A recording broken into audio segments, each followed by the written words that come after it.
Isang mapagpalang umaga po sa ating lahat, mga kapatid. Bago po ako dumako sa aking awitin, magbibigay lang po ako ng kaunting testimony po.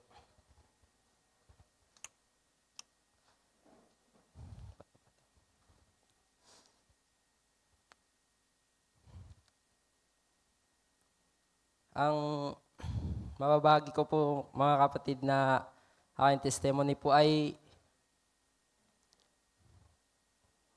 po nung bago po ako mag-aral sa aking pinag-aaralan po sa BCC po, ay napag-usapan po namin ni Kuya na gusto ko pong makadalo sa iba pong church, kagaya po ng lahat po ng mga churches. Yung kagaya po ng Born Again po, ganun po, at iba po. Tapos nung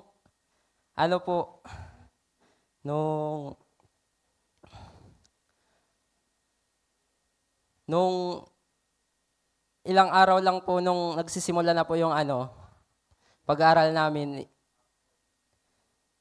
is napagdesisyonan ko po na sabihin kila mama na magbo-boarding house po ako. And then po, nung pag-boarding house ko po, pumayag po sila. Nung nag-boarding house po ako, nung nasabi ko po kay mama na magbo-boarding house po ako, ay pumayag po din sila. At nung nasa boarding house na po ako, may nakilala po akong isang Christian po. Part po ng dito sa simbahan na to. Si Brother Joshua po, Isaac. And siya po yung ginawang way ni God para makapunta pa ako dito sa church na to. Yun lamang po, mga kapatid, ang aking short testimony po. Sige po. Dadako na po tayo, mga kapatid, sa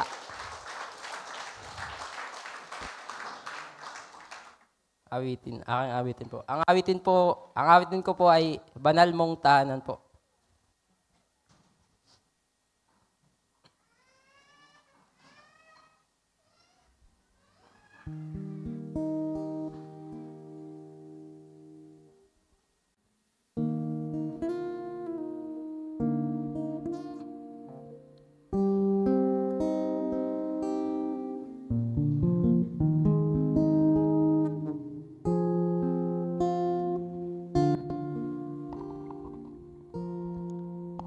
Ang puso ko'y dinudulog sa'yo,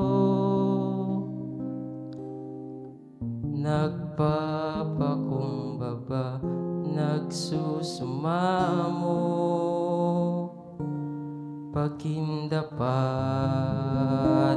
mo, ikaw ay mamasdan, makanig ka at sa'yo ay pumisan.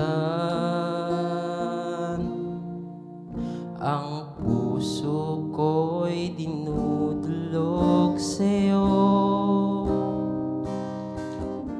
nagpapakumbaba, nagsusumamo, pagindapatin mo, ikaw ay mamasdan, makanig ka at sa'yo ay pumisan. Mo ang buhay ko'y maging banal mong tahanan, luklukan ng iyong wagas na pagsinta, daluyan ng walang hanggang mga papurit pagsamba, maghari ka, O Diyos, ngayon at kailanman. Dal ko'y dinudulog sa'yo,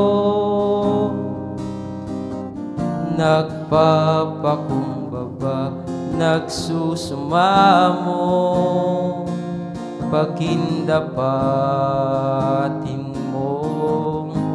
Ikaw ay mamasdan, makanig ka at sa'yo ay pumisan.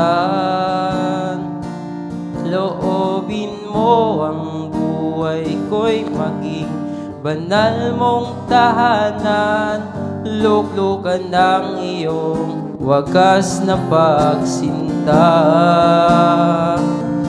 Daluyan ng walang hanggang mga papurit pagsamba, maghari ka o Diyos ngayon at kailanman.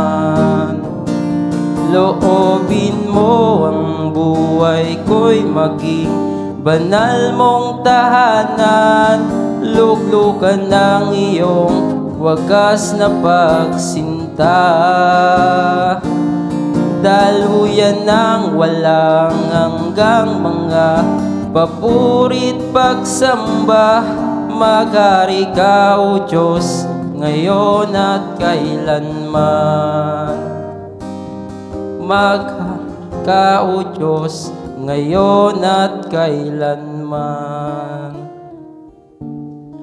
Pasensya na po mga kapatid kung ganito po yung boses ko.